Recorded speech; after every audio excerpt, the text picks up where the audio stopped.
From Kansas State University, this is Agriculture Today. Eric Atkinson here. Ahead for you today, K-State's Dorivar Ruiz-Diaz will talk about the impact of the extended cold and wet winter weather on fall nitrogen applications to crop ground. And he'll look at the options for planting time nitrogen applications in the event that field work would be delayed this spring because of overly wet field conditions.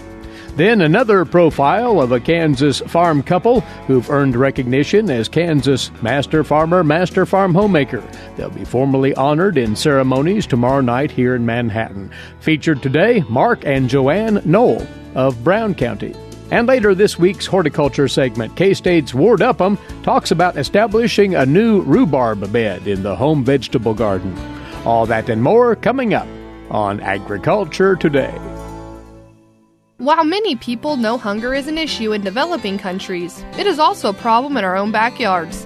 In 2010, 1 in 7 Kansans struggled to put adequate food on the table. 2 K-State research and extension programs are tackling this problem. The Family Nutrition Program and Expanded Food and Nutrition Education Program reach thousands of Kansans in more than 70 counties. They learn how to eat healthy with a low budget. For more information about these programs, visit ksre.ksu.edu.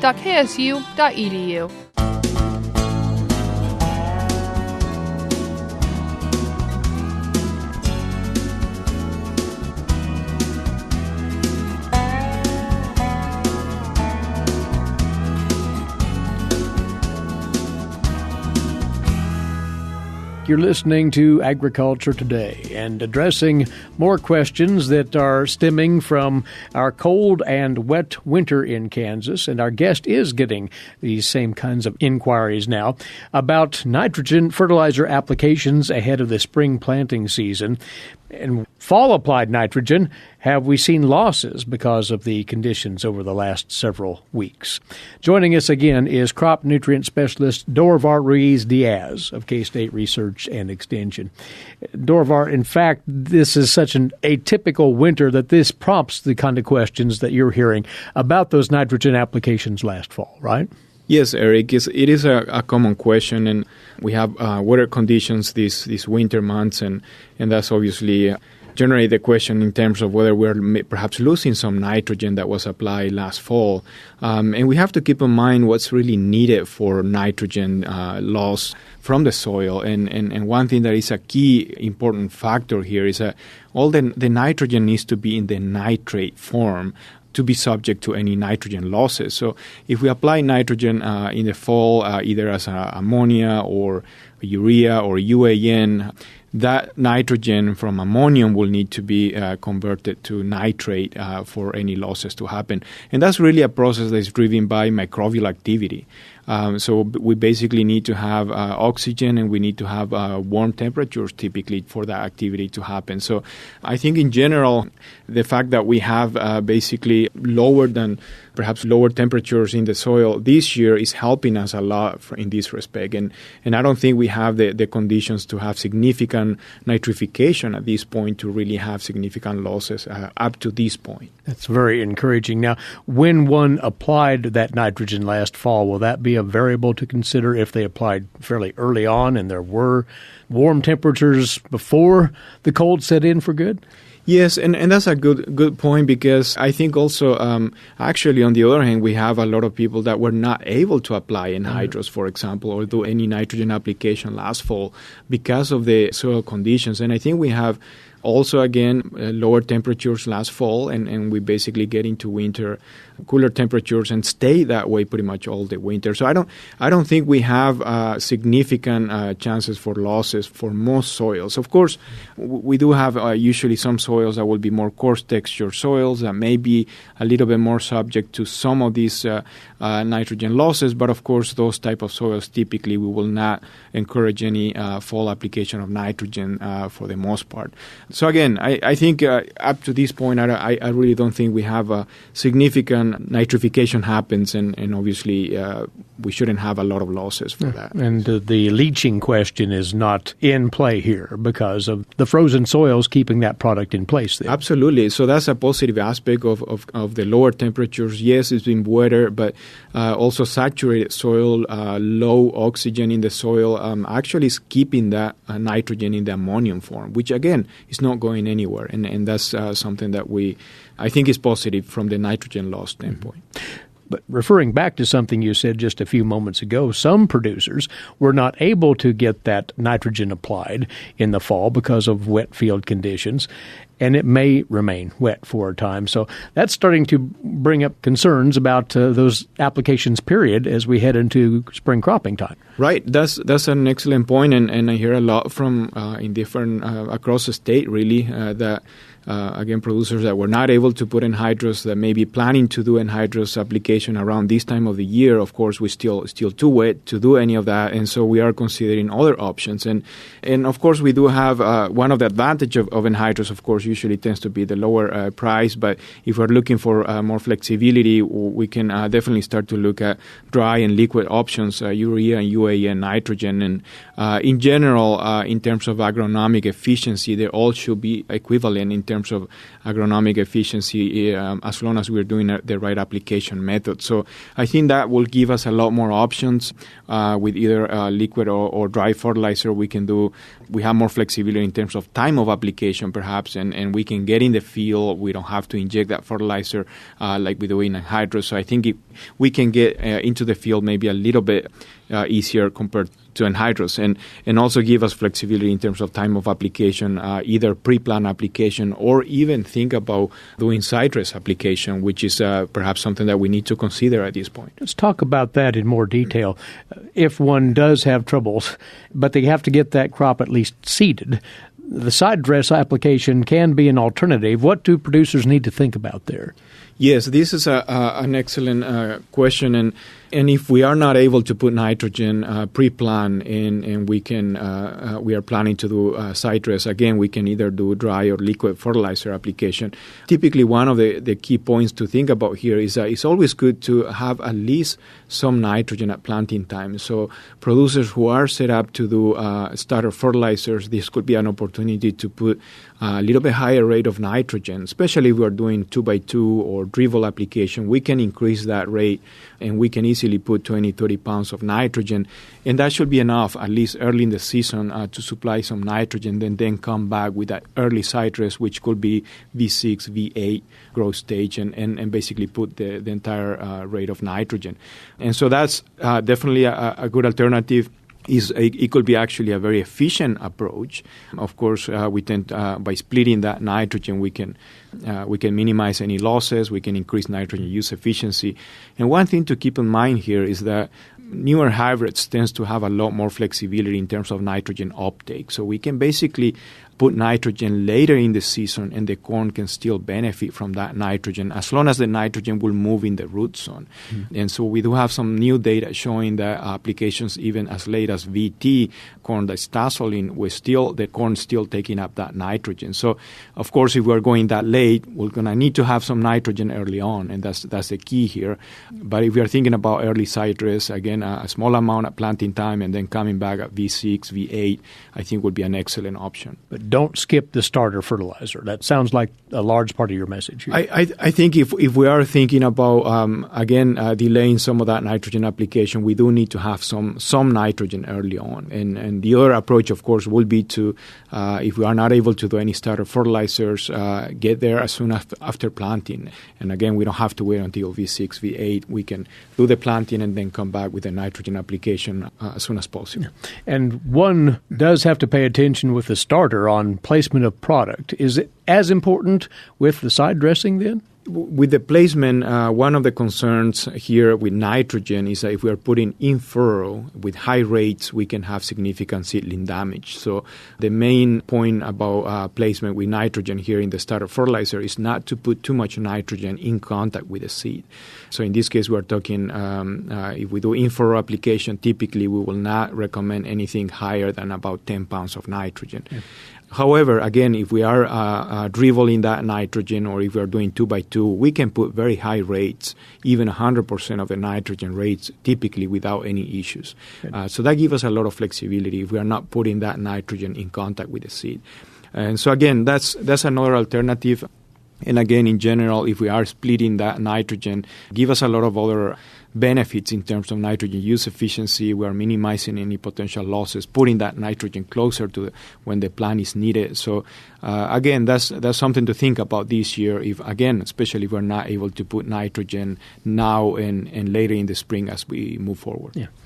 Efficiency and uptake is highly important here. But once more, the positive thing about this, as you said, is that the likelihood of fall-applied nitrogen loss is somewhat minimal. However, if one is unsure, they could still, with some expediency here, run a soil test to make sure what's out there. Yes, and that's another good point. Also, with the low mineralization that we have so far, it's still a good practice to go and collect profile nitrogen this spring, see how much nitrogen we have there, and again, based on that, make adjustments to nitrogen application rate. So again, because we have the low soil temperatures, we haven't had a lot of mineralization, a lot of nitrification happening, not much activity basically in terms of nitrogen during these winter months. So that gives us a lot of flexibility for soil sampling, potentially minimum losses so far from fall applied nitrogen.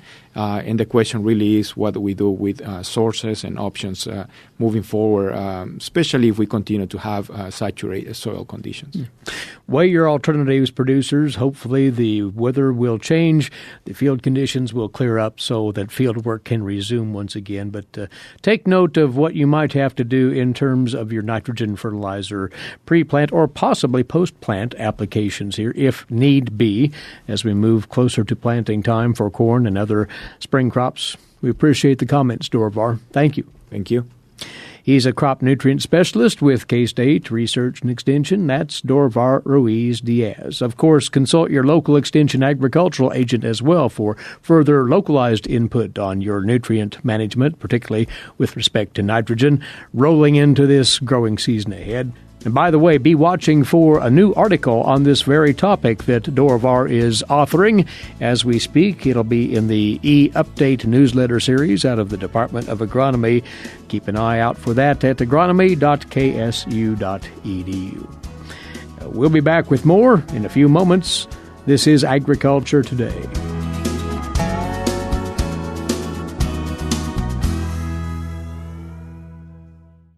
What is radon? Home exposure to radon gas is the leading cause of lung cancer death in the United States for non-smokers. In Kansas, 1 in 4 homes will test at or above the EPA action level. The Surgeon General recommends all homes be tested and fixed if necessary. Visit kansasradonprogram.org for more information. Test, fix, save a life. This message brought to you by the Kansas Radon Program, the Kansas Association of Broadcasters, and this station.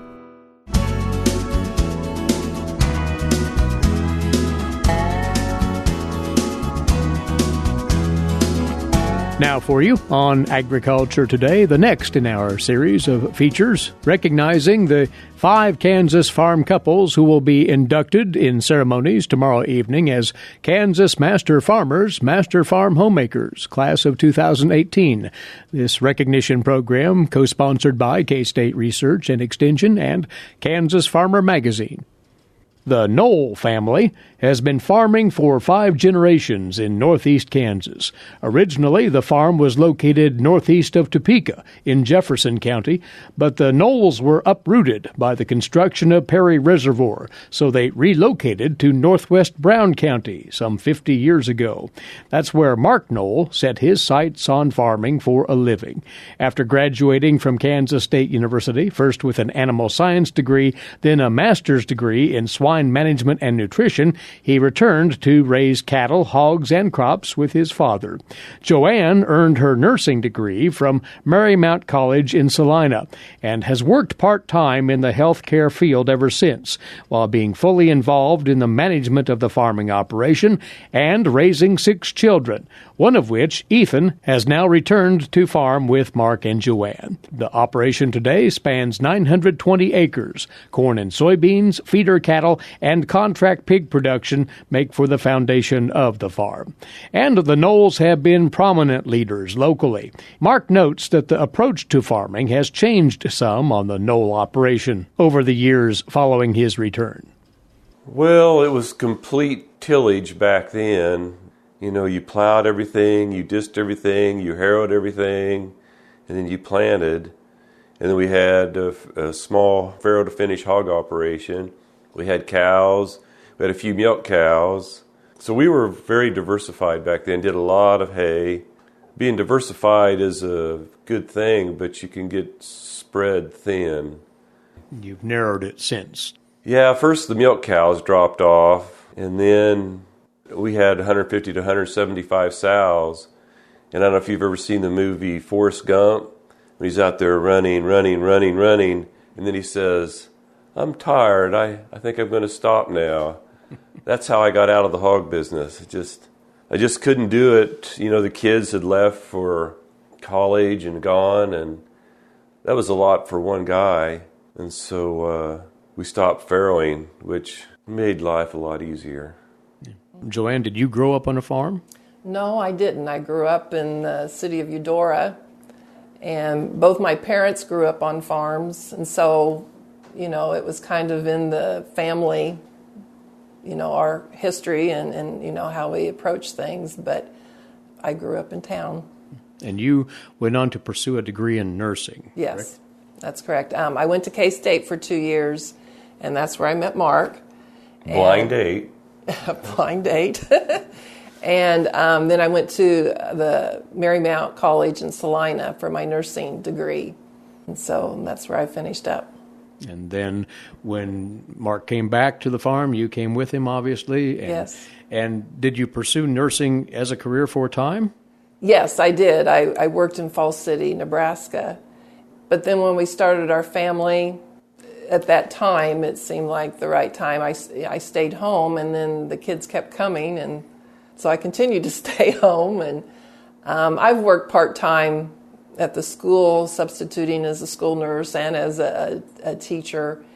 But primarily you've been a managing partner in this farm. Yes. I'm a very good errand person, and I'm proud of the fact that I have learned to chop hay and even back the wagons up so they can hook them back out.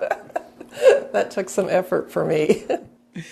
Well, let's talk about how the operation has changed, evolved, grown over the last 30 years, roughly. And again, you have hogs. You're obviously heavy into corn and soybean production in this area. And you have some feeder cattle as well. So you have the mix still, right? We do. We have one finisher building, our newest one, that we rent out, and we manage the pigs, and that's a pretty simple pig enterprise. And then the cattle, we have 2 pens, and we'll get feeders in from 5.5 to 700 pounders and finish them out. And then our farming is, we've gone to no-till. My dad wasn't crazy about the idea. Those old guys, they like to see that brown dirt.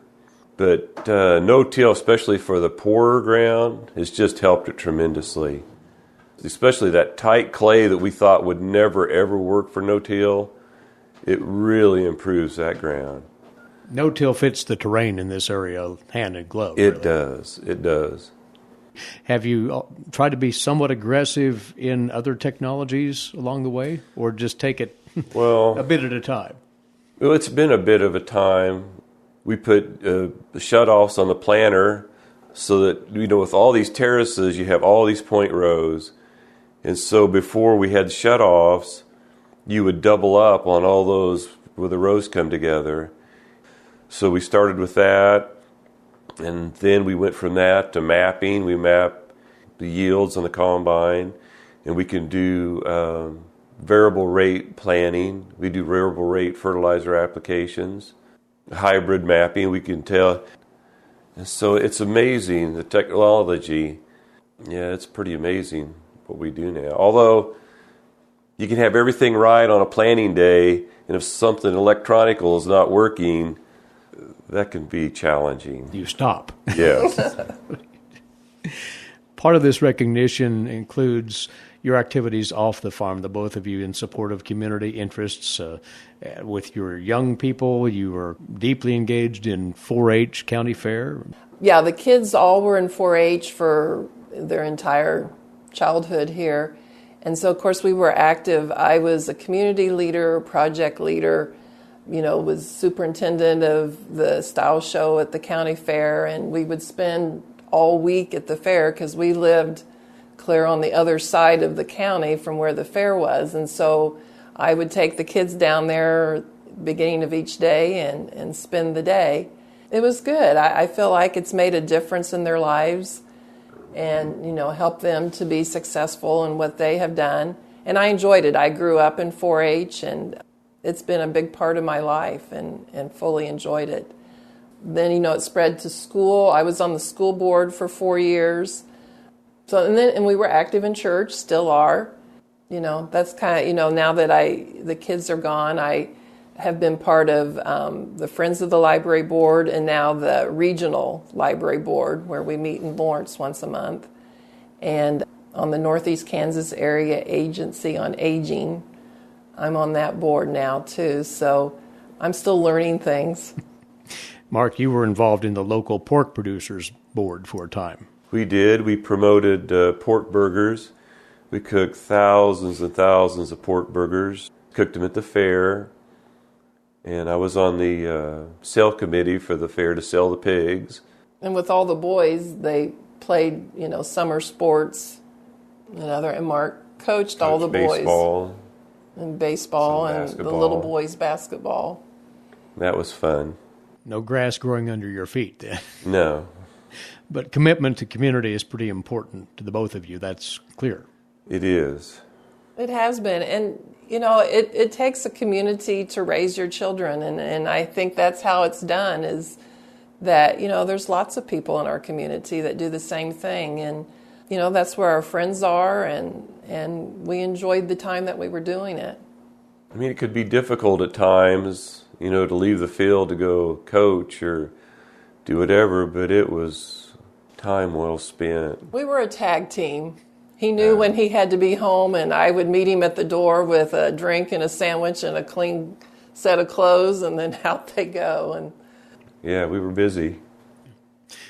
So, lastly, what is next for the Noll operation? Forge ahead? Try anything new on the operation? What? Oh, I've got a lot of projects. My dad was one who had a successful plan and just stayed with it. Did not vary from that. I'm a tinkerer. I always want to improve things. I mean, we've improved things so much with the farming and the cattle. I'm always tinkering, trying to get it just, I guess I think I should be able to reach perfection. I know I never will, but I try to get as close as I can. When you look at this award, you're mostly looking at Joanne and myself, but I mean, we would not be here if it wasn't for my dad. His dad got him started in farming, and because of him, I was able to go to farming. So, I mean, this award reflects back on him, the previous generation, and then also all the things that Ethan has added, the next generation. So this, the picture is of us, but it's a lot wider picture that it takes in than that. So I'm grateful to them and all the mechanics and veterinarians coming out at night and odd times and implement dealers and seed dealers and agronomists, and they've all been part of this picture. To be successful, you surround yourself with successful people. Mark and Joanne Noll of Brown County. And tomorrow we'll tell you about the fifth and final couple in this 2018 Kansas Master Farmer, Master Farm Homemaker class, Gary and Dolores Reek of Osage County. You're tuned to Agriculture Today. Did you know every Kansas farmer feeds 128 plus people? Kansas farmers are hard workers, dependable, authentic, and sensitive. Not only do farmers put food on your table, but they put clothes on your back and fuel in your car. For more information about Kansas farmers, visit K-State Research and Extension online or stop by your local extension office. This message has been brought to you by the K-State Animal Sciences Leadership Academy participants.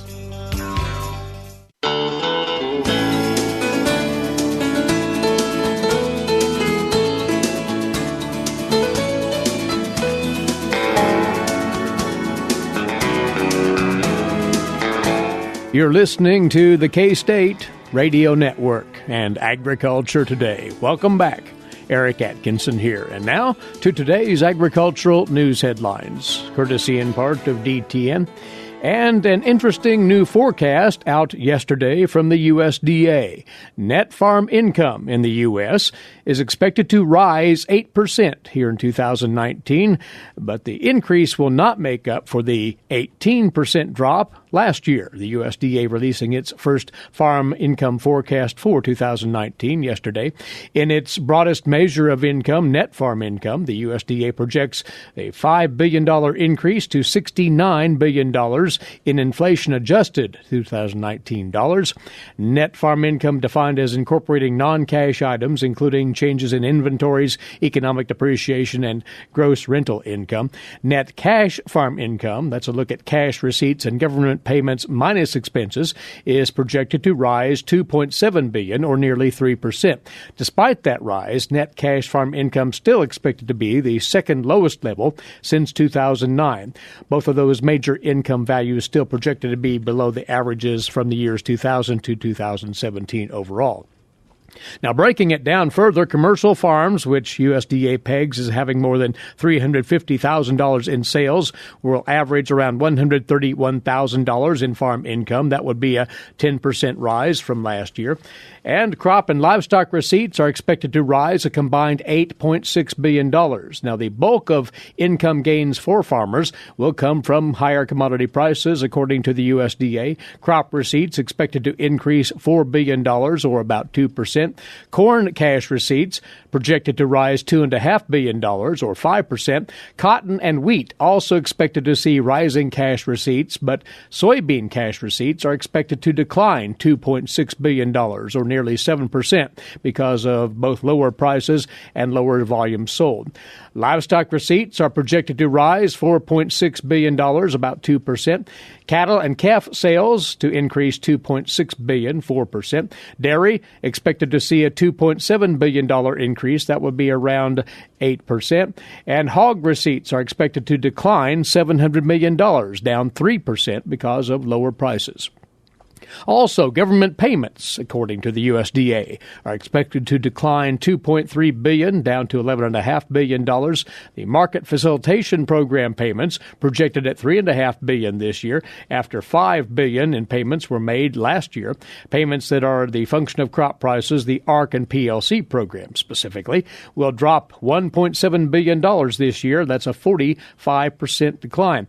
And conservation payments are expected to increase 8%, up to $4.3 billion. Expenses will increase $2.2 billion overall. The USDA sees lower fuel, rent, pesticide, seed, and fertilizer prices for crop producers, partially because of a decline in crop acreage. Livestock and poultry also projected to drop in price. Purchases, that is, also projected to drop in price. Interest costs, feed costs, labor, and property taxes or fees all expected to rise. And when adjusted for inflation, farm equity will rise $16 billion, but overall farm debt is forecast to increase 2%, adjusted for inflation. That would be led by an increase in real estate debt. The widely watched overall sector debt-to-asset ratio will increase to 13.8% for this year, up from 13.5% last year. The farm sector's risk for insolvency, the highest since 2009, but not nearly as high as the 1980s or even as high as 2002. Once again, those are some of the highlights from the USDA forecast on the net farm income and associated factors for 2019. And the EPA has sent a rule proposing allowance of year-round E15 sales as well as reforms to the biofuels credit market to the White House Office of Management and Budget. Review of that rule could take up to 30 days to complete. There remains considerable doubt, though, about whether the agency can finalize that rule by June the 1st. Renewable Fuels Association President and CEO Jeff Cooper said in a statement as time is running out, he said that the RFA is pleased to see that the first official step in the regulatory process to allow year-round E15 is finally being taken, but he says the clock is ticking.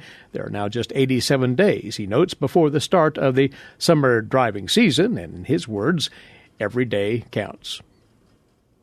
On we go now to this week's edition of the Kansas Soybean Update, and here's Greg Akagi. Greg? Robin Bloom is joining us. She is the Education and Events Coordinator with the Kansas Department of Agriculture. Robin, the month of March has been designated as Kansas Ag Month, and that is in conjunction with National Ag Day, March 14th, which is Kansas Agriculture Day. So March is an exciting month for us. It's an opportunity to celebrate all that is Kansas agriculture. You know, as agriculture contributes to 44.5% of the state's total economy, it's a chance to recognize those hardworking farmers and ranchers who produce the food that feed the world. So this year, the national theme is Food for Life. So part of our efforts in celebrating Kansas Ag Month is the Neighbor to Neighbor statewide food drive. We've partnered with Dillon's Food Stores and the 3 Feeding America food banks, which is Harvesters, Kansas Food Bank, and Second Harvest Community Food Bank, to do a food drive the entire month of March. Robin, also on Kansas Ag Day, March 14th, the Kansas Dairy Association will be busy. They are hosting the Mobile Dairy Classroom on the Capitol steps on the south side on the 14th, and so they will be giving 20-minute demonstrations showing the process of how the milk gets to the farm to the table. The demonstrations will take place at 10:30, noon, and again at 1:30. March 25th, also a big event that will take place on the campus of Kansas State University. In partnership with Alpha Zeta, we have brought together Justin Knopf. He was a part of the documentary Farmer, Rancher, Fisherman, and he will be presenting about a farmer's perspective on global agriculture. This will take place on Throckmorton Hall on Kansas State University, room 1014 at 5:30 p.m. And, Robin, one way that anyone can help out is through social media, too. So we encourage everyone to follow along the hashtag KSAgMonth to learn more about Kansas agriculture. You can also follow along with other ag organizations throughout the state, such as Kansas Soybean, Kansas Department of Agriculture, and other organizations. And during that time, if they want resources to help start their own food drive or to put together an Ag Day event, they can go to the KDA's website? Yes, it's agriculture.gov/KSAgCelebrations. And on there we've got the resources to host your own food drive, celebrate Kansas Ag Day by hosting your own event. We also have resources available for teachers and educators to be able to incorporate agricultural lesson plans in their classrooms. We've gathered all of the resources from other ag partners and put together in one location for you. That is Robin Bloom, who is the Education and Events Coordinator with the Kansas Department of Agriculture, who joins us on the Kansas Soybean Update. It's brought to you by the Kansas Soybean Commission. Greg Akagi there. Many thanks, Greg. We'll return shortly with more here on Agriculture Today. Did you eat today? Thank a farmer. A way to get more involved in agriculture is through 4-H and FFA. Through 4-H and FFA, we have been given multiple opportunities to grow as leaders and learn more about agriculture. You can learn skills related to jobs, public speaking skills, and you get the opportunity to travel around the country and meet new people. If you want more information about getting more involved in 4-H and FFA, visit them on their websites at kansasffa.org and kansas4h.org.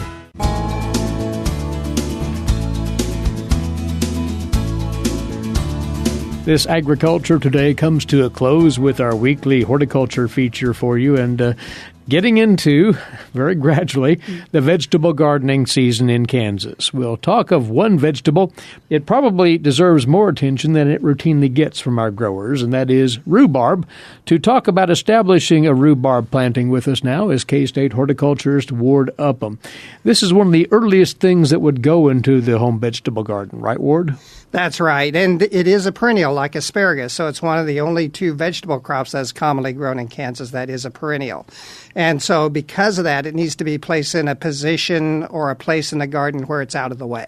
So usually the back of the bed or right next to the asparagus, something like that where you're not going to have to work around it when you till the garden. And what we'll talk of today is offered in the spirit of this being a perennial plant. So you're looking for longevity in this planting. And talk about the nature of the plant itself and how it's presented in the garden. So these originally came from northern Asia, probably Siberia is what they're thinking. And it's adapted to cold winters and dry summers. So Kansas usually is a pretty good place in order to grow rhubarb. A lot of people have no problem at all, grows like a weed, and other people really struggle with it. And it seems like the one weakness of this plant is that it can't stand wet feet. In other words, if it's in a little bit of a depression and water stands around it, it's going to get crown rot and it's going to die. So what we want to do is make sure it's planted on a bit of a mound to make sure it drains well. And if that's the case, soil type would come into play here as well, would it not? It sure would, but adding organic matter can help a lot. And also watch the pH. It likes a pH 7 or below, anything above, and it's still going to live, but it's going to be a little bit of a stress on it. Well, about what time should one, and stressing the word should one, plant rhubarb in the garden? So normally we're looking at mid-March to early April. Now, with this year, with the cold and with all the moisture, we may be looking at the latter part of that period. And if we have to go a little bit later than that, don't worry about it. They'll still do fine. But that's normally what we aim for. And then just make sure that you do a good job of planting. What a lot of people do when they put this in is put in, maybe 5 to 10 pounds of well-aged manure or bag manure with each plant and mix that in well. That will get that plant off to a good start. It's also going to kind of fluff up that soil so you don't get into the problem of standing water. And will that provide enough nutrient for the growing season then, by and large? Yeah, for that first season, it certainly will. And so you don't have to do any further fertilizing for that first season. And so now the next season you will, but let's talk about establishment a little bit more. So that first season, you're not going to harvest at all. You just want that plant to build up its strength so that it's going to be a productive plant over a number of years. Usually you're going to divide that every 5 to 10 years. So once it's set, you're going to be fine. The other thing is when you're planting this, you're going to start with a crown. You don't start from seed. You start with a crown, and you're looking for crowns that have like 1 or 2 buds. And how deep you put that crown is important. It goes relatively shallow. You want those buds maybe 1/2 to 1 inch below the surface of the soil. That is quite shallow. That is really shallow. And it's a lot like peonies. You get them too deep and they don't flower. And so with rhubarb, just watch that planting depth. Put them about 2 to 3 feet apart in a row. And then rows, you can put whatever you want. Most people put them 4 to 5 feet apart, just so you can get in between the rows to do whatever you need to do between the rows. And so you can put a number of plants in a relatively small area. Do these require wind protection or stability of any kind here? They're pretty tough. They would like to be out of the wind if you can do it. And so what some people will do is put the asparagus on the windward side to protect the rhubarb. And that seems to work pretty well.